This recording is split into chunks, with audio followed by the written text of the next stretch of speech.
Olá pessoal, tudo bem com vocês? Vamos então dar continuidade ao nosso livro Memórias de um Suicida e a gente está aqui falando sobre o Vale, né? Explicando como é que é o Vale. No vídeo passado eu falei para vocês que os espíritos que estão nesse lugar, eles vêm até a Terra, eles parece que sentem o cheiro, sabe? De uma pessoa que está com a ideia de sentir o cheiro entre aspas, né? De uma pessoa que está querendo cometer esse suicídio, que tá desgostoso da vida, e eles começam a buzinar na orelhinha, né? Então a pessoa tá com aquela doença e eles falam assim: mas você não tem cura não, pra que você vai ficar aí sofrendo? É mais acabar com isso de uma vez, é mais fácil, sabe? E a pessoa vai lá e comete o ato. E quando ela chega no vale, esses mesmos espíritos que a fizeram cometer esse ato de suicídio, eles vão lá, se vestem todos de juízes, fazem toda aquela pompa, assim, se emulam todo no tribunal e julgam a pessoa. Então eles ficam atirando os crimes que a pessoa, os crimes, né, entre aspas, que a pessoa cometeu, na cara dela. Você é um fraco, você na Terra foi um covarde, você foi um fraco, você teve uma doença porque você teve um ressentimento, você roubou aquele seu sócio, sabe? Você roubou ele, então aquele ficou guardado em você, sabe? Ou você foi traído e tá com aquela amargura, aquele ressentimento. Foi traído porque você não se valorizava, sabe? E são verdades, gente. Na verdade, a pessoa é assim mesmo, sabe? E aquilo dói na cara. Né? Na verdade, a gente tem que começar a prestar atenção no que os inimigos falam pra gente, porque geralmente eles falam a verdade, né? Não vão passar a mão na nossa cabeça. Tá? Então é nesse momento que eu parei, tipo nesse julgamento. Então vamos dar sequência. Há tão deploráveis sequências, né, essa sequência aí de julgamentos, sucediam-se outras não menos dramáticas e rescaldantes. Atos incorretos por nós praticados durante a encarnação, nossos erros, nossas quedas pecaminosas, nossos crimes mesmo, corporificavam-se à frente de nossas consciências, como outras visões acusadoras e intransigentes na condenação perene a que nos submetiam, exatamente o que eu falei. Tudo volta na mente dele, as pessoas que eles traíram, quem eles enganaram, as mentiras que contaram, as pessoas que passaram para trás, as maledicências, né? O filho ingrato, o pai agressivo, tudo passa na frente deles. Porque tudo está gravado, todos os atos que nós praticamos ficam gravados no nosso perispírito. E quando a gente está livre desse corpo aqui, gente, tudo surge à tona. A gente começa a se lembrar de tudo. Inclusive tem pessoas que em estado meditativo, quando acalmam muito a mente, começam a vir essas lembranças. Por isso que tem gente que não gosta nem de ficar no silêncio, né? Tá em casa, tá com a televisão ligada. Já vi gente com a TV na sala, o rádio na cozinha, não tem ninguém na sala assistindo, mas tá lá com a TV ligada, alto, sabe? Televisão alta ligada e tá na cozinha com o rádio ligado e tá no celular falando, ainda por cima. Não consegue ficar sozinha, porque se ficar, as coisas voltam na cabeça, as tristezas, as dores, os arrependimentos que tem, então fica ocupando a mente com esse barulho. As vítimas do nosso egoísmo reapareciam agora em reminiscências vergonhosas e contumazes, indo e vindo ao nosso lado em atropelos pertinazes, infundindo em nossa já tão combalida organização espiritual o mais angustioso desequilíbrio nervoso forjado pelo remorso. O remorso dói, né, gente? E quando a gente parte para o mundo espiritual, ele fica mais forte ainda. Sobrepondo-se, no entanto, a tão lamentável acervo de iniquidades, acima de tanta vergonha e tão rudes humilhações, existia vigilante e compassiva a paternal misericórdia do Deus Altíssimo, do Pai justo e bom, que não quer a morte do pecador, mas que ele viva e se arrependa. Deus não se esquece dos seus filhos nunca, né?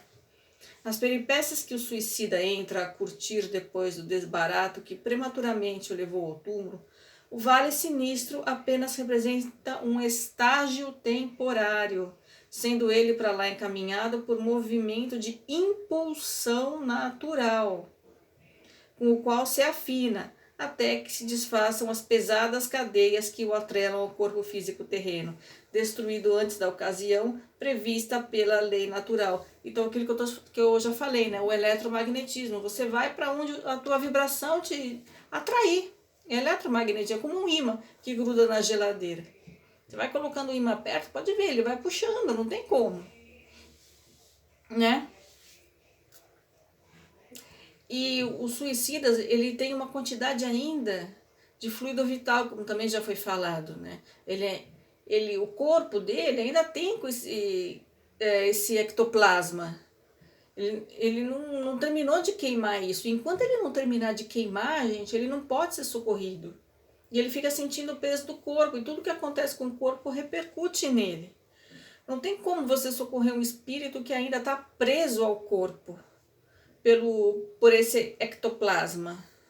Tem que primeiro esgotar, queimar todo esse chi, todo esse ectoplasma, toda essa energia vital, para que ele possa ir para um hospital no plano espiritual e ser socorrido, ser atendido. Mas primeiro ele tem que queimar isso.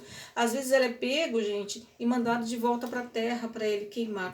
Se, por exemplo, falta muito tempo, faltam aí 30, 40 anos para ele terminar de queimar, ele já está quase enlouquecendo de tanta tortura, a misericórdia de Deus tira ele do vale e joga numa encarnação compulsória. Aí ele vai viver o tempo que faltava para terminar a existência anterior, que seja 20, 30 anos, mas com muito sofrimento, gente, com às vezes ataques epilépticos desde nascença, com muito distúrbio no sistema nervoso central, né?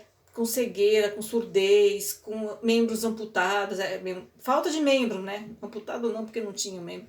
Com falta de membro, sabe? Vai ter uma vida curta e com muito sofrimento. Será preciso que se desagreguem dele as poderosas camadas de fluidos vitais que lhe revestiam a organização física, adaptadas por afinidades especiais da grande mãe natureza, à organização astral, ou seja, ao perispírito, as quais nele se aglomeram em reservas suficientes para o compromisso da existência completa. Que se arrefeçam, enfim, as mesmas afinidades, labor que na individualidade de um suicida será acompanhado das mais aflitivas dificuldades, de morosidade impressionante, para só então obter possibilidade vibratória que lhe faculte alívio e progresso. Aqui tem uma nota da médium.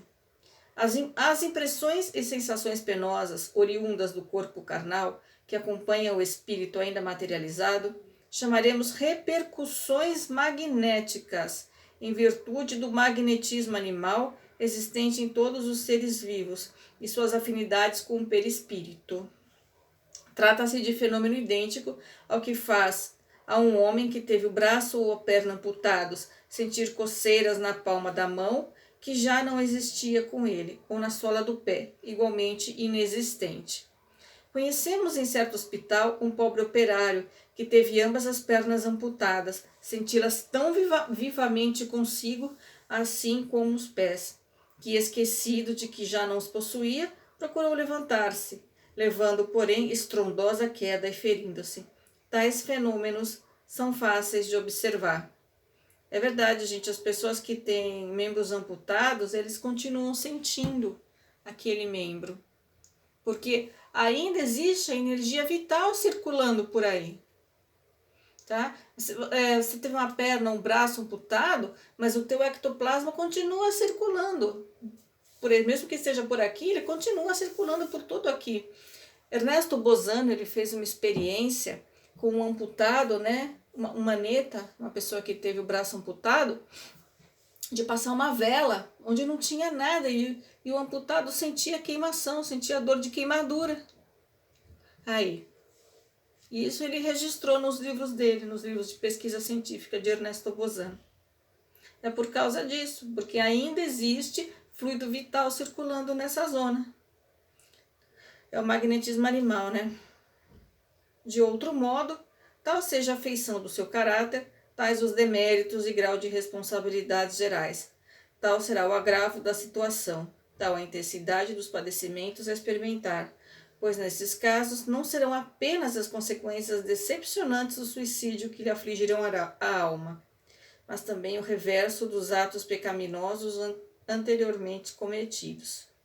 Periodicamente, singular caravana visitava esses antros de sombras. Então, espíritos do bem, eles visitam o Vale dos Suicidas para ver quem já pode ser recolhido de lá. Tá? Então, ninguém está desamparado da misericórdia de Deus. São enfermeiros que descem até o vale para prestar o seu auxílio a todos os suicidas que estão lá. E, gente, é tão difícil para um espírito superior baixar sua vibração e descer no lugar de tanta treva como o Vale do Suicida. Vocês não têm ideia, gente. Um espírito tão puro, de tanta luz, tem que apagar a sua luz, tem que descer ali. Ele está num lugar tão puro, de uma vibração tão tênue, e descer num lugar pesado, onde a gente viu que lá nem se respirava, de tão pesado que era o ar.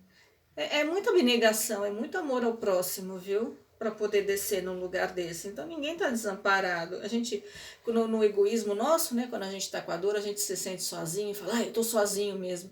E não tá, simplesmente não está enxergando os espíritos amigos que estão com você, estão do teu lado, te apoiando, te dando força, te dando sustentação, te dando coragem. Né, tentando neutralizar a influência dos espíritos inferiores que estão ali buzinando na sua orelha para você chutar o pau da barraca de uma vez e acabar com tudo. Estão lá te dando força, te dando coragem. Ninguém está desamparado, ninguém está sozinho. Não existe esse negócio de eu estou sozinho mesmo. Né? Ninguém me ama, ninguém me quer. Não, não é assim. Todos temos nossos amigos espirituais do nosso lado, velando por nós. Era como a inspeção de alguma associação caridosa, assistência protetora de instituição humanitária, cujos abnegados fins não se poderiam pôr em dúvida. Vinha à procura daqueles dentre nós cujos fluidos vitais, arrefecidos pela desintegração completa da matéria, permitissem locomoção para as camadas do invisível intermediário ou de transição. Que eles pudessem ser levados para um hospital, para um posto de socorro, né, de atendimento. Porque enquanto você está com esse ectoplasma, você não pode ser retirado dali, você fica pesado, você não consegue, né? Isso é física, gente. O peso não deixa você subir para camadas mais elevadas, mesmo que seja um posto de socorro. Na região das trevas existem postos de socorro, e mesmo esses postos já têm uma vibraçãozinha mais elevada, pela união das vibrações de amor, de ajuda dos espíritos que lá trabalham. Supunhamos tratar-se a caravana de um grupo de homens, mas na realidade eram espíritos que estendiam a fraternidade ao extremo de se materializarem o suficiente para se tornarem plenamente percebidos a nossa precária visão e nos infundirem confiança no socorro que nos davam. Porque se eles descerem lá como eles são, eles não vão ser vistos, eles têm tanta luz. Eles não vão conseguir ser vistos. Sem falar, gente, que a luz, os fótons, eles queimam a antimatéria que esses espíritos têm grudados, têm grudada neles. Isso dói. Então, se eles descerem como eles são, eles vão provocar muita dor. Por isso que às vezes os espíritos fogem da luz, porque eles têm tanta antimatéria que a luz provoca dor neles. Porque queima essa antimatéria, esses miasmas, né? Antimatéria é miasma, essa energia negra, escura, pesada que está grudada nos corpos espirituais deles.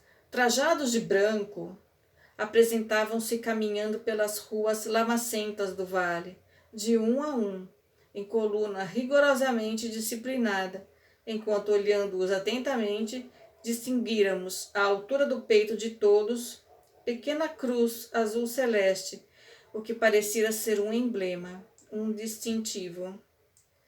Senhoras faziam parte dessa caravana.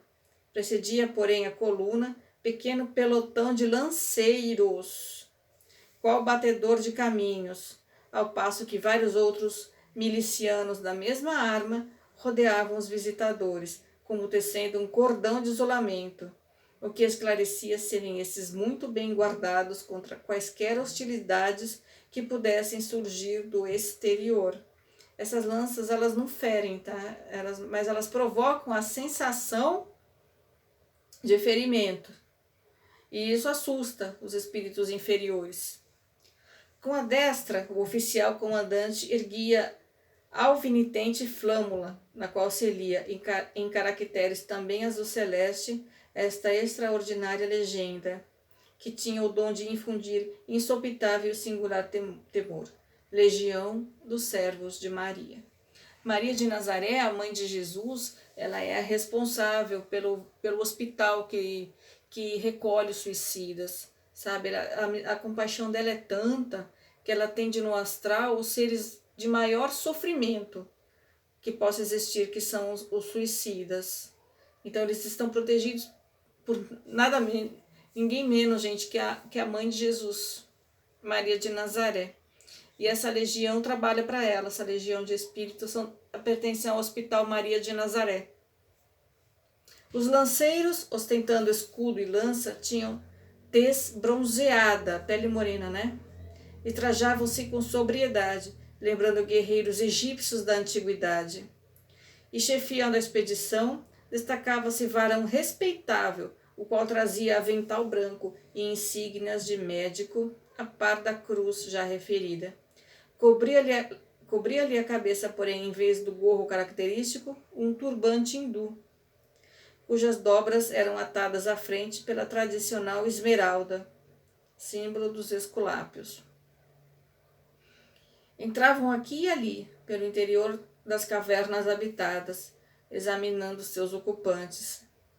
Curvavam-se cheios de piedade junto das sarjetas, levantando aqui e acolá algum desgraçado tombado sob o excesso de sofrimento. Retiravam os que apresentassem condições de poderem ser socorridos e colocavam-os em macas conduzidas por varões que se diriam serviçais ou aprendizes. Gente, essas pessoas que são maqueiras, que trabalham com macas no astral, muitas vezes foram médicos aqui na Terra, foram físicos eminentes, foram pessoas de muita cultura aqui, que lá estão com tanto amor, tem tanto amor no coração, tanta abnegação, que eles descem nesses lugares trevosos. Não pensa que um catedrático aqui vai ter uma cadeira de destaque lá no plano espiritual. Ele não está nem aí para isso, viu? Se ele tem amor no coração, uma verdadeira compaixão, ele vai trabalhar de maqueiro, ele vai recolher as pessoas sofridas nessas zonas de sofrimento, de trevas, né? Ele não vai ter uma cátedra para ele, para falar, eu sou o doutor fulano de tal. Vai estar assim, carregando maca, da lama, recolhendo os espíritos que já podem ser recolhidos. Voz grave e dominante de alguém invisível que falasse pairando no ar, guiava-os no caridoso afã, esclarecendo detalhes ou desfazendo confusões momentaneamente suscitadas. A mesma voz fazia a chamada dos prisioneiros a serem socorridos, proferindo seus nomes próprios, o que fazia que se apresentasse sem a necessidade de serem procurados, aqueles que se encontrassem em melhores condições, facilitando destarte os serviços dos caravaneiros. Hoje posso dizer que todas essas vozes amigas e protetoras eram transmitidas por ondas delicadas e sensíveis do éter, com um sublime concurso de aparelhamentos magnéticos mantidos para fins humanitários em determinado ponto invisível. Isso é, justamente na localidade que nos receberia ao sairmos do vale. Mas então ignorávamos o pormenor e muito confusos nos sentíamos. As macas transportadas cuidadosamente eram guardadas pelo cordão de isolamento já referido e abrigadas no interior de grandes veículos à feição de comboios que acompanhavam a expedição. Esses comboios, no entanto, apresentavam singularidade interessante, digna de relato. Em vez de apresentarem os vagões, comboio é trem, tá? É trem em Portugal. Porque o Camilo Castelo Branco, ele é português, tá? Então ele usa alguns termos aqui que estão em português de Portugal. Em vez de apresentar os vagões comuns às estradas de ferro, como os que conhecíamos, lembravam antes meio de transporte primitivo, pois se compunham de pequenas diligências atadas umas às outras e rodeadas de persianas muito espessas, o que impediria ao passageiro verificar os locais por onde deveria transitar. Brancos, leves, como burilados em matérias específicas habilmente laqueadas, eram puxados por formosas parelhas de cavalos também brancos, nobres animais, cuja extraordinária beleza e elegância incomum despertariam nossa atenção se estivéssemos em condições de algo notar, para além das desgraças que nos mantinham absorvidos dentro de nosso âmbito pessoal. Gente, lá também tem animal, tá? No mundo astral também tem animal que trabalha. Dir-se-iam, porém, exemplares da mais alta raça normanda, vigorosos e inteligentes, as belas crinas ondulantes e graciosas, enfeitando-lhes os altivos pescoços, quais mantos de seda, níveos, brancos, níveos, e finalmente franjados. Nos carros distinguia-se também o mesmo emblema azul celeste e a legenda respeitável, é a cruz azul e a legenda dos servos de Maria, a legião dos servos de Maria. Geralmente, os infelizes assim socorridos encontravam-se desfalecidos, exâmenes, ou seja, sem força, como atingidos de singular estado comatoso.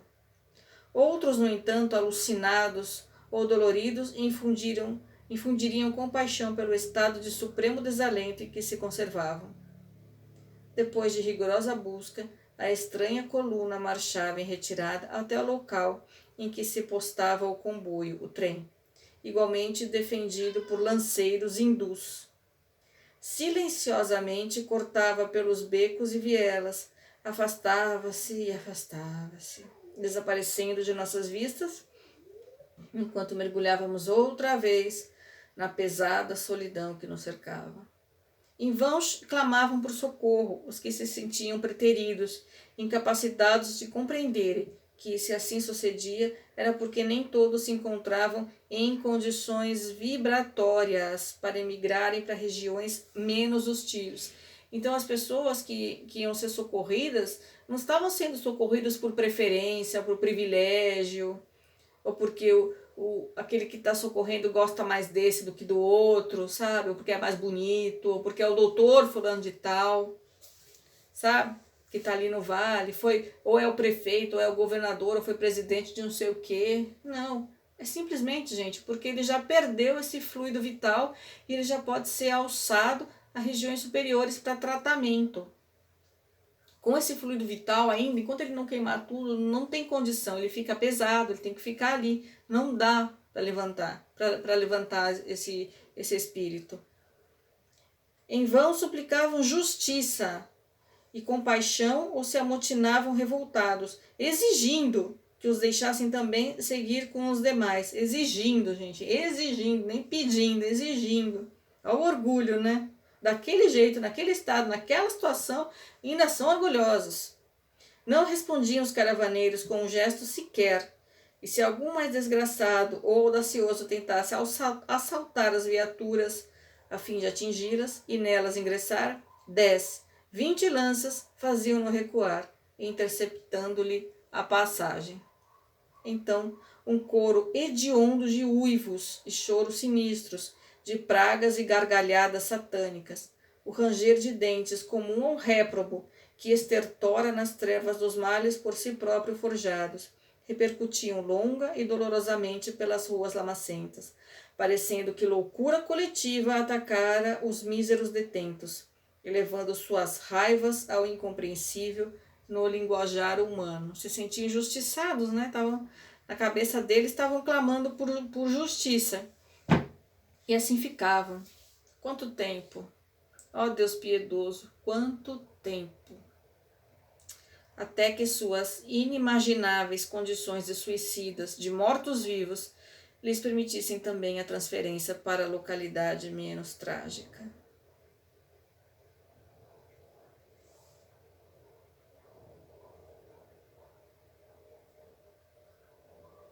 E aqui, gente, nós terminamos de descrever o Vale do Suicida, No próximo vídeo nós já vamos começar o capítulo 2, tá? Então, é aí onde vão parar as pessoas que cometem o ato contra a própria vida, tá? Que acabam com a vida do corpo, mas a consciência segue. Não se iludam, não vão na conversinha de entidades que falam pra você que não tem mais jeito, que a vida do outro lado é melhor, ou que morreu, acabou. Isso é puro materialismo, gente. A vida continua. Do mesmo jeito que ela terminou aqui, ela vai continuar do outro lado. E essa é a situação de todos aqueles que atentam contra a própria vida. Foi bem descrito. Se você ainda está pensando em fazer isso, gente, só por esse capítulo já é o suficiente para tirar essa ideia da cabeça, né? Porque acho que ninguém vai querer passar por uma situação dessa. Querer ficar estagiando num lugar desse. É melhor a gente chorar na cama, que é lugar quente, né? Tomar um chá, tomar uma sopa e aí chorar na cama, que é lugar quente. É verdade, gente? Aqui ainda a gente consegue ver a luz do sol, né? A gente ainda tem um conforto, a gente ainda consegue fazer uma oração. Lá nem isso. Nem isso, né? Existe um trabalho chamado Ressonância Harmônica. Ele é feito pelo professor Hélio Couto. Ele trabalha com pessoas que estão pensando em cometer suicídio, que têm tendências suicidas ou que são depressivos suicidas, tá? Então, entre em contato com o professor Hélio Couto, procura saber do trabalho da ressonância, tá? atendimento@heliocouto.com, consulta. Muitas pessoas que cometem suicídio, que têm tendência suicida, elas não querem. Elas estão só num ato de desespero, mas elas não querem cometer esse ato, tá? Muitas vezes querem só chamar atenção, ou estão num estado de falta de serotonina tão grande, por causa da depressão, baixou tanto o nível de serotonina, sabe? Que esse trabalho da ressonância harmônica, ele coloca mais serotonina, ele dá estímulo aos neurotransmissores e as pessoas voltam a ter serotonina, volta a alegria, volta a vontade de viver, tá? Procurem todos os recursos necessários para continuar na Terra. Não tentem sair da vida por esse caminho, tá, gente? Só Deus nos deu a vida, só Ele sabe o momento que a gente tem que partir, tá bom? Sempre procure orar, manter a cabeça fria, gente. Sempre mantenha a cabeça fria, respira, conta até 10, sabe? Procura o apoio de uma religião. Leia esse livro, o Memórias de um Suicidas, sabe? Leia o Evangelho segundo o Espiritismo, ouça músicas como Ave Maria, que é uma música que te dá paz, sabe? Procura ter uma fé no futuro, esperança de uma vida melhor, sabe? Tudo tem solução, gente, sabe? Nenhum problema é maior do que, tem uma carga maior do que aquela que a gente pode suportar, tá bom? Fiquem com Deus, que o nosso Senhor nos abençoe, Jesus esteja conosco, servos de Maria estejam conosco, nos acompanhando, e até o próximo vídeo. Tchau!